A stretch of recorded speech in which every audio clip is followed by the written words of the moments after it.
Your neighbors are going to turn you in. The ones that you have barbecues with, the ones that you say hi to when you take out the garbage, they're going to turn you in. Even some of the ones that you think, no, they would never, I trust them, they're going to turn you in.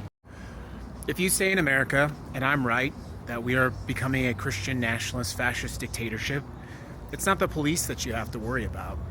That is, if you don't agree with the philosophy of this Christian nationalist dictatorship.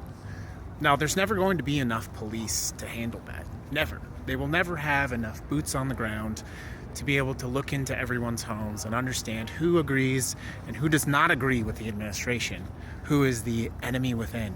These are words that they use now. No, my friends, if I'm right, it's going to be your neighbor.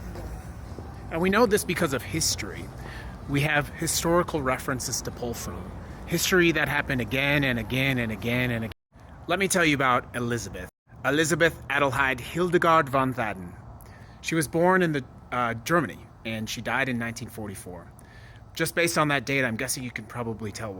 She was born into a very prominent family and lived a really meaningful life.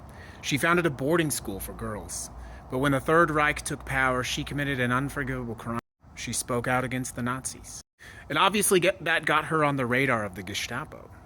So this was But Elisabeth never ostensibly out in the open did anything that was technically a crime. Then Thadden began to enroll children at her school that were forbidden by the German government. She eventually had to flee her boarding school and went back to Germany, and she joined the Red Cross as a nursing assistant. Then Elisabeth began providing food stamps to people in hiding. She began to assist people that were trying to flee the country. She either underestimated how dangerous this was, or she blatantly disregarded her own safety. She also belonged to something called the Sulf Circle, a resistance movement. But it turned out that at one of these meetings, a neighbor, a doctor, was actually an informant for the Gestapo, and he turned her in. In July 1944, she was sentenced for this treason, for these treasonous acts, things that you would never imagine. Can you see yourself helping someone running from a dangerous government? Can you see yourself giving food, comfort, aid to people suffering? 10 weeks later, she was gone, unalived. This is one of thousands of stories from that time, and in other times in history, the same thing, the same story repeated itself. Your neighbors, even the ones you like, the ones that you think have your back, they're not bad people. When people become afraid, they look out for themselves.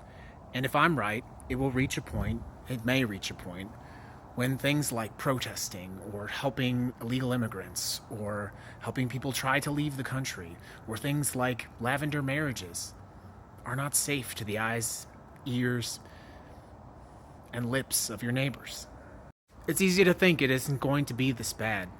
I get turned in every single day simply for the apparent crime of speaking out on TikTok against the incoming administration.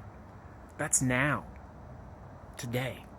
I know it's hard to think about, but if this does become a fascist Christian nationalist dictatorship, and you decide to fight for your freedoms, you have to understand no one is coming to save you.